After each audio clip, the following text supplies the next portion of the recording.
Well, hello and welcome back to Rogers Reports. I'm your host with the most Aston Villa content on YouTube. You can call me Rogers, and today we are going to be reviewing what has just happened at Villa Park, as we have just run riot, dominated and thrashed Newcastle 4-1 to keep our Champions League hopes more than alive and burning. If you are enjoying the Aston Villa content, leave a like, subscribe down below so you don't miss a thing. But let's have a little talk about that game, because it was manic, it was mental, but that second half was probably the best I've seen us play in a long time. And we're equal on points with Nottingham Forest. So on the screen you can see the overall stats of the game. Obviously the stat that matters is the fact that we won 4-1. However, let's have a little deep dive into this, and you can see the domination starting to shine through. Yes, we lost the battle for possession. Our counter-attacking football, our fluidity and speed of those counter-attacks was second to none today. 21 shots to their 9. They only had one more shot in total than we had on target, which is pretty damning evidence if you want to suggest that Aston Villa dominated this game. They committed more fouls than us. They only got 3 yellow cards. They probably could have had more. They could have had a red, if not 2 red cards in that game. The refereeing, we won, so I'm not going to get too much into it, but for both sides was a little bit dodgy. Emi Martinez only had to make 2 saves. Nick Pope having to make 5 to keep the scoreline lower than it was as well. Something to point out with those stats, obviously 21 shots, only 8 on target. Included in the off-target shots, so in between the 21 and the 8 would be the 2 Ollie Watkins chances that hit the bar and the post,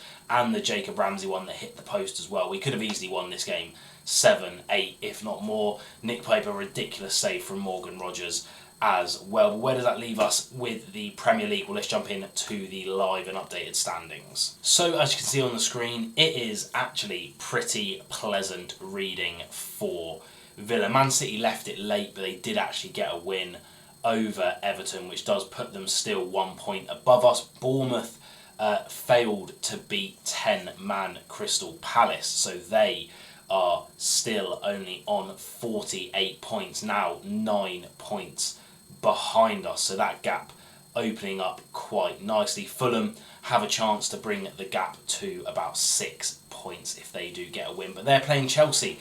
So that's a really big game for Aston Villa. Either way that it goes, it's great for the European push.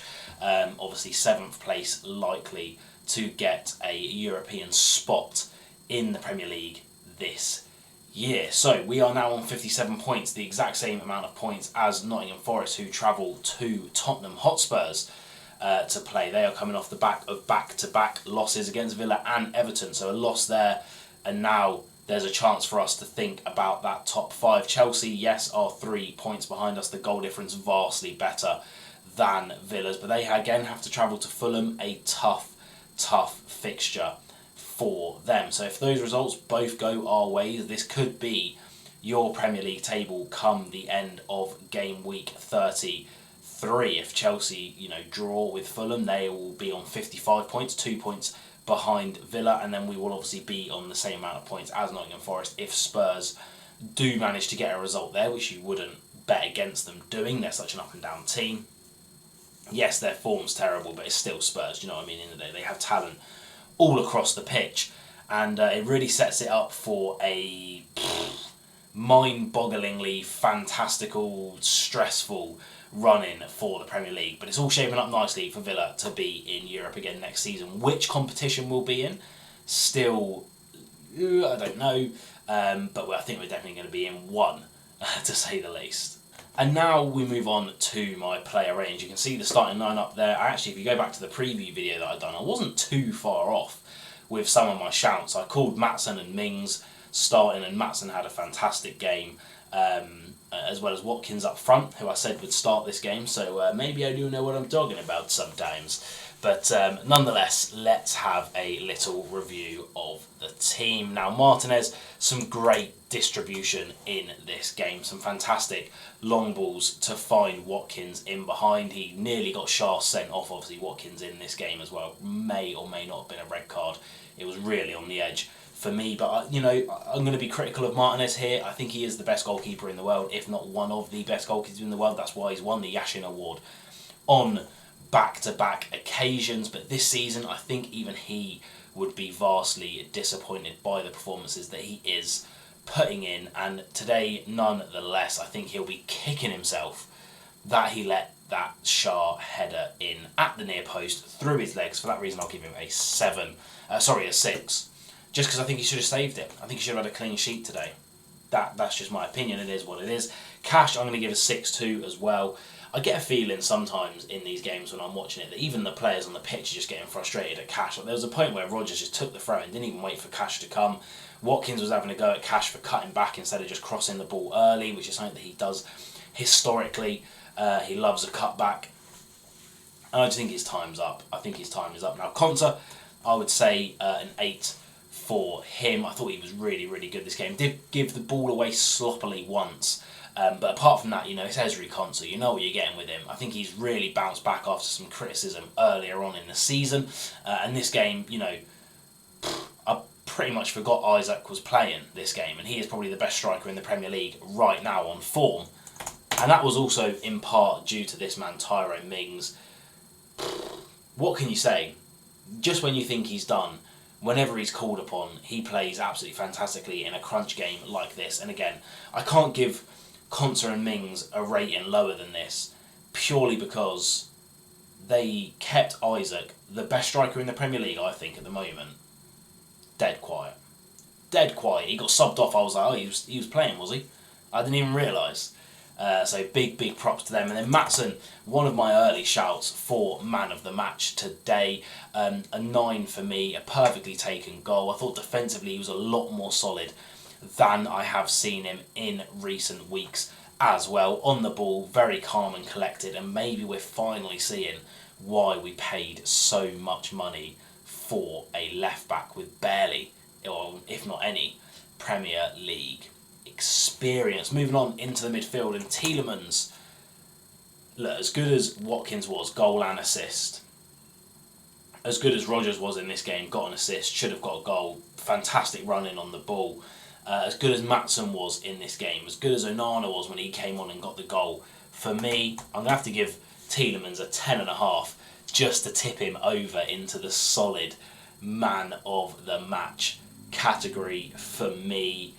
He's our player of the season. He got the assist for Watkins in the 33rd second of this game. He is just... I just love him. I love him. You know what? I thought at first, I've got him on, I know it's not the shirts up on the wall behind, but he is on the back of my home shirt this season, and that's looking like a really good decision right now.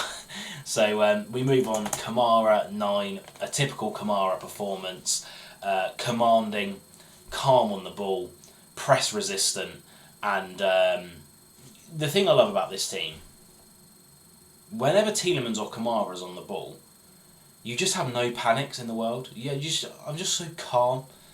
It's lovely to see. Rodgers, 9, again, should have got a goal this game. I think he'd be kicking himself that he didn't get a goal this game. But some of the runs he was doing were ridiculous. Got the assist for Onana when we made it 4-1 as well. Could have had an assist earlier on in the game. Played a lovely ball through to McGinn. Again, Pope gets that one wrong. Perhaps we have a penalty there as well. Like I say, a typical Morgan Rodgers performance. Essentially, I'm going to have to give a 6. I actually tweeted out, cheap plug, go and follow my Twitter, that I thought he was a little bit absent, a little bit missing this game.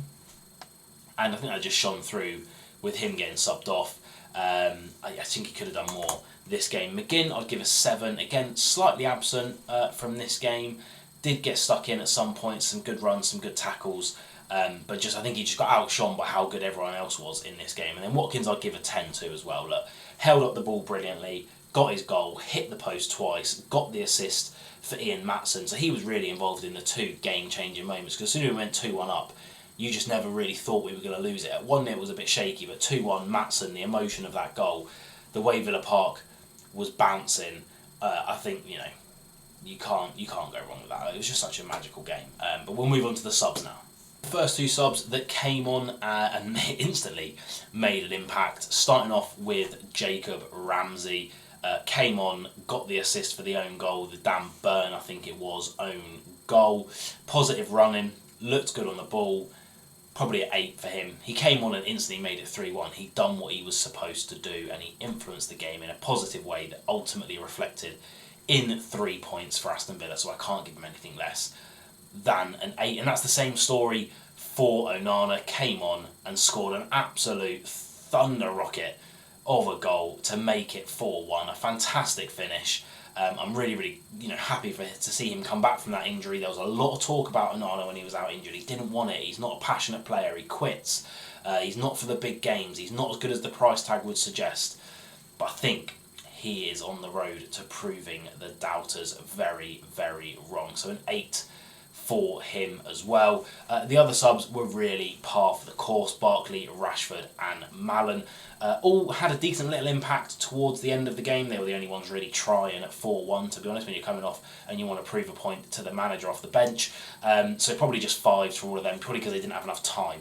That isn't a reflection of them as players. I think they're all fantastic. I think they actually had some decent little spells when they did come on. Rashford's pace is ridiculous. Marlon looks really, really positive, and it's just good to see Barkley back in a Villa top, because I think he could be really important for us at the end of this season and next season, when we're going to have, hopefully, 4 competitions to be playing in, but just 5 for them just because they didn't have enough time today. And then finally, my thoughts on the game. Well, this is the type of Villa performance that we've all been wanting to see for a long time. We're now 16 games unbeaten at Villa Park, and a lot of things came together in this game, I think, for Villa, that we've been waiting to come together for a long, long time. Ian Maatsen, like I say, finally starting to show why we paid so much money for a left back.